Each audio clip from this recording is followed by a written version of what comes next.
Welcome back to my channel, you guys. It's me, Karisma. I've been gone for a year. I'm coming back. We're coming back and better. So on this episode today, we're going to be talking about why I left for a year, what's been going on, updates on everything. I have some questions that you guys asked me. I already had like 2 questions that you guys asked me. So without further ado, let's just get right into the video. Do not forget to like, comment, and subscribe to mi canal, to my channel. If y'all don't know Spanish, just make sure you guys like, comment, and subscribe, and stay tuned for the giveaway that is being told at the end of this video. So as you guys know, last year when I started this channel, it was with me and my baby daddy. We're no longer together. The reason why we're no longer together is because our relationship got very abusive. It got to the point where he was cheating, he was being very manipulative. It was just things that was getting very disrespectful. What had happened was that one week I went with my mom because we had gotten our home, and that week that I went with my mom and with the baby, me and the baby left to my mom's house because we were paying the house. Well, he was. He had like different females coming into the house.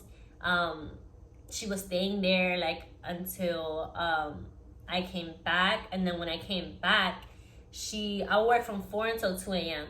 So she'll come to the house around 4:30. Like once I'm leaving, she'll get to the house, and then she'll be at the house until like 1:30 in the morning. So then by 2 o'clock when I'm home, she's not there. She was taking care of my son without me knowing. So when I found everything out, I confronted him about it. I had told him, who was this girl? I'm not gonna say her name. Who was this girl? Why are you texting her, telling her you miss her, you love her? What's going on? He was like, oh, well, that's just my investment partner. I'm like, well, you don't tell your investment partners that you love them and miss them, so like, I don't understand. So then I was doing his hair at the time, and he took all my stuff and just threw it outside. Meanwhile, the house was under my name. He took everything out, like all my clothes, my shoes, my makeup, everything. He just threw it outside. He took away my phone, my car keys, and he just locked me out the house. The baby was sleeping throughout the whole time that this had happened. So I was like, dude, like, I just want to go home. Like, can I go home, please? Like, let me go home to my mom. Like, if you don't want to be with me, fine. We'll talk about custody. We'll do all this stuff. Just please, like, let me go home. Right when I said that, he was being, like, very stupid. He was like, finish my hair and then you can go home. I'm like, no, I'm not going to reward you by doing your hair if you're going to be very disrespectful towards me and treat me like crap. So time went by, and I was like, you know what? Forget it. I'll do your hair. Just promise me that you give me my car keys, you'll give me my son, and I'm leaving. Like, we're out your life. While I'm doing his hair, he has like the nerve to text the girl in front of my face, be like, what are you doing? Where you at? Why are you not texting me? I miss you. Like, I love you. Like, where are you? Da, da, da. And I'm like telling him, I'm like, yo, like, are you serious right now? Like, are we playing this game? Like, we're literally engaged. We have a kid together. We have all this together.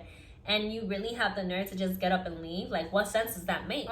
He was like, what are you talking about? You're overthinking it. There's nobody, da, da, da, da. So it got to the point where we were yelling, and the baby had woken up.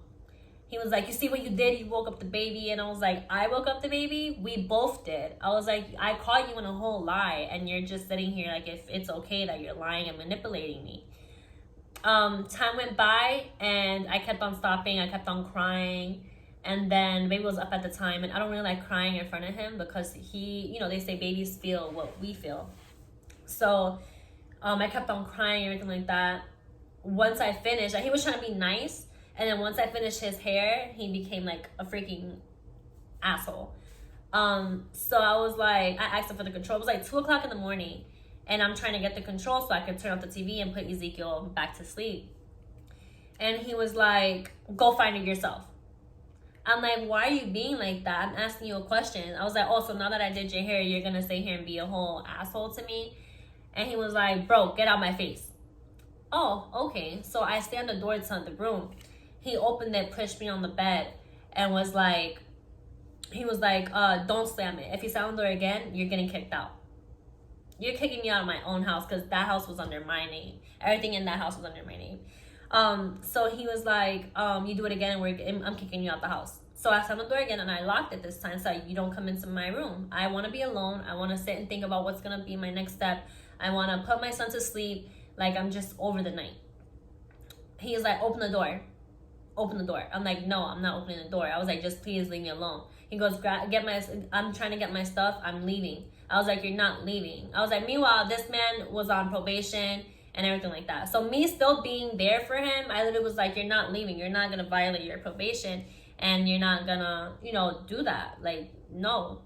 He's like, open the door. Give me my Apple Watch and everything. So I set the Apple Watch under the crack of the door. And he's like, bro, open the door.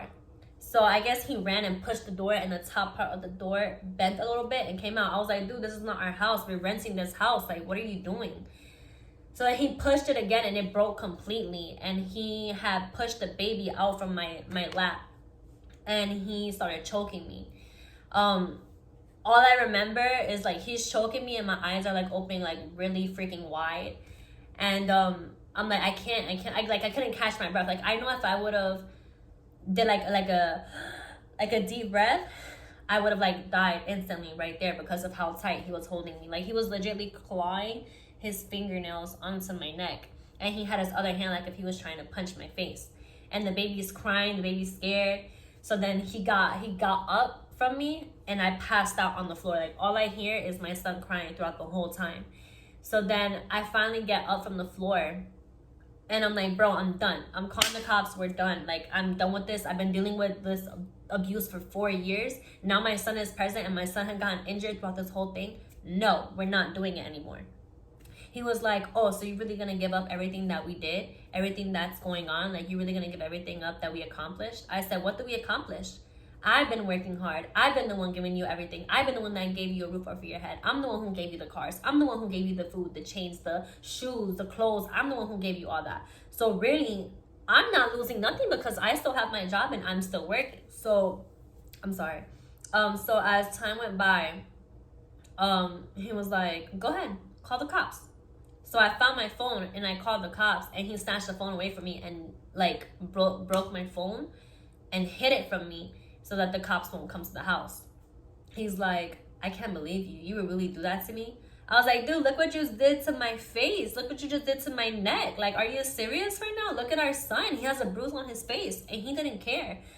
I would literally tell him, I was like, you're not the man that I met before. Like, we've been together for 4 years. You're not the same man that I fell in love with, that I had so much love for.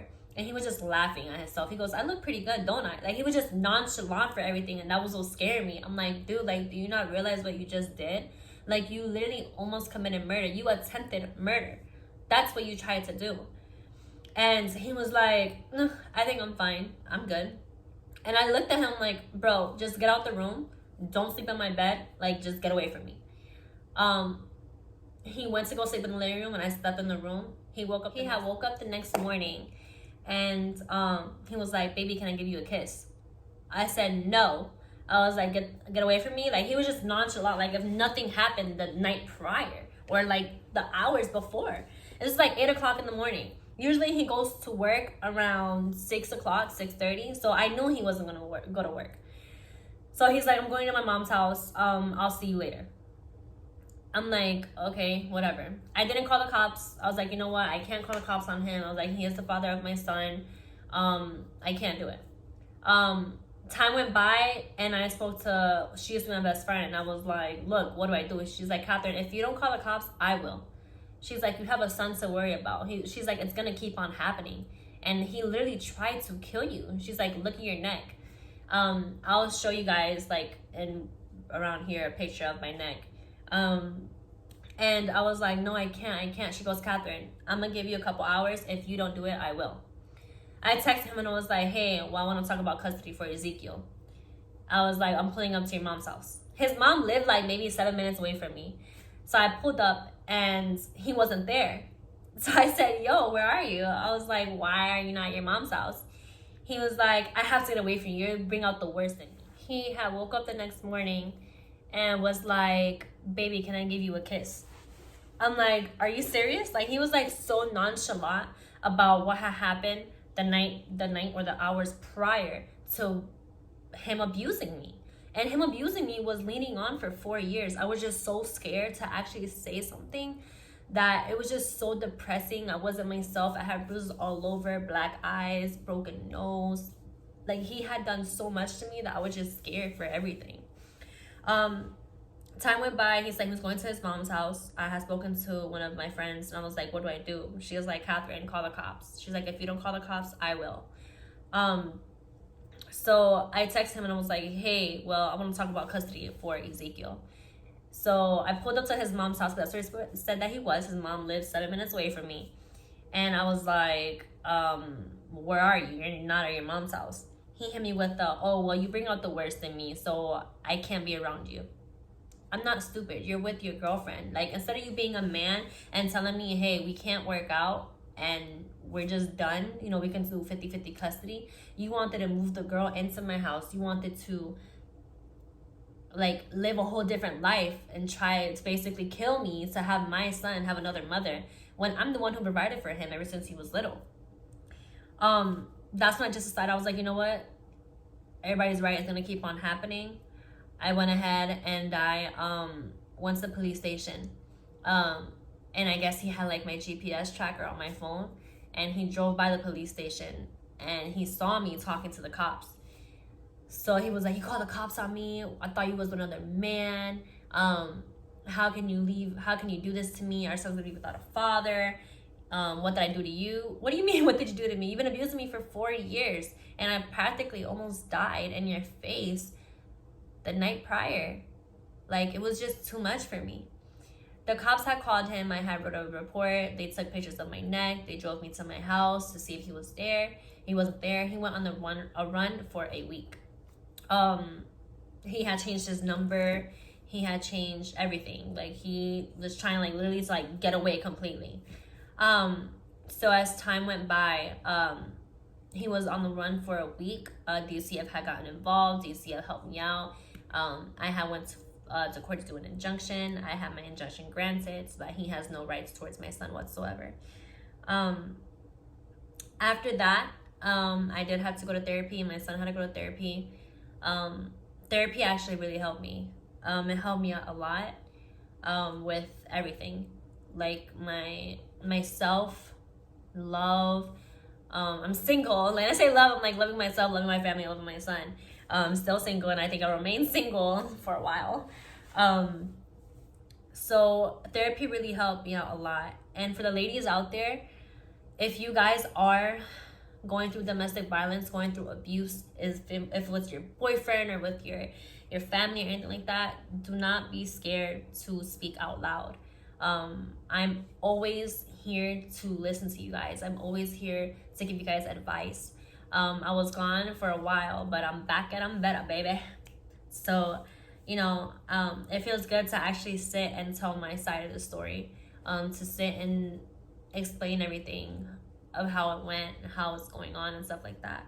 I moved out of that house and I moved into another house in Florida, and, you know, it's like 40 minutes away. So me and Ezekiel are like very stable right now, and I thank God that we and me was able to come out my shell and actually do something about the situation. You know, because who knows, what if he would have kept on longer, or I would have, you know, didn't take a deep breath, I would have been dead right now, and I wouldn't have been able to see my son grow, see the stuff that I have accomplished, everything like that. So, you know, guys or girls, if you guys are going through abuse, just please call the help desk and they will help you out with a free lawyer. They will relocate you and they will pay for your rent for 2 months. There's a lot of help out there, you guys. So please do not hesitate to ever contact me with anything of it. You know, I'm always here to listen to you guys once again. You know, that's really the intake of why I was gone for a year. But, you know, I thank God that I blossomed gracefully. So yeah, you guys, you know, that's my story, and I'm glad that you guys have sat and listened to the whole story, and, you know, see that there are people out there who dealt with the same exact stuff you did, or dealt with things that you have done. Dealt with? Brain fart. You know, so, you know, God is good, and, you know, us as women need to stick with each other and fight for what we believe in, and find the safeness for us and for our family. So, without further ado, sorry guys, I was drinking my Starbucks. Without further ado, let's go into the questions. I have like 2 questions that somebody asked me. The first one is, when are you gonna turn up the spot again? So recently I was working at a hookah lounge in Kissimmee, Florida. I was the littest one there. You know, I was party girl. I was the one that was, you know, making everybody turn up, get hype, and all that stuff. To answer your question, never. I retired that.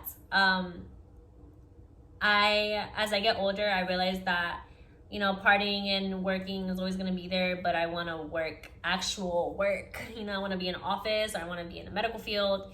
As everybody knows, or if you guys are now finding out, I want to be an RN. So I'm working on that currently.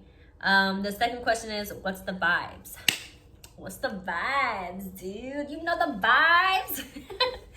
The vibes is really, let's, you know, leave 2020 with a bang, since 2020 has been very hard on all of us due to the pandemic, us losing a lot of people. I currently lost 2 people this year, and the pandemic has affected my life very drastically. So, you know, let's leave 2020 out and let's bring 2021 in, and let's be grateful to be living another year. Let's be grateful to be with our family and friends, with our loved ones, people that have loved ones. I don't got nobody, but that's perfectly fine. My Mr. Right is out there somewhere. You know, that's really it. You know, you guys, thank you guys so much for listening to my story. Don't forget to like, comment. Oh wait, time out. The giveaway, you guys, we hit 1K on TikTok. So make sure you guys, I'm gonna insert my TikTok somewhere around here. Make sure you guys go follow my TikTok. So to enter the giveaway, it's a $100 gift card. To enter the giveaway, you will have to subscribe to my channel, follow me on Instagram, comment on my latest video, comment YouTube if you're from YouTube, comment TikTok if you're from TikTok, and I will enter you into the giveaway, and follow my TikTok. Do those things and I'll be checking. So do those things and you guys will be entered in the giveaway. The giveaway will be going around for 2 weeks, you guys. So make sure you go enter. And for here, to exclude our video for tonight, make sure to like, comment, and subscribe to my channel, and be ready because I'm coming with the sauce. Yeah, I'm hype right now. So yeah, thank you guys so much for watching. I love you guys, and I can't wait to come back with these bangers. Don't forget to like, comment, and subscribe, and I'll see you guys in the next video.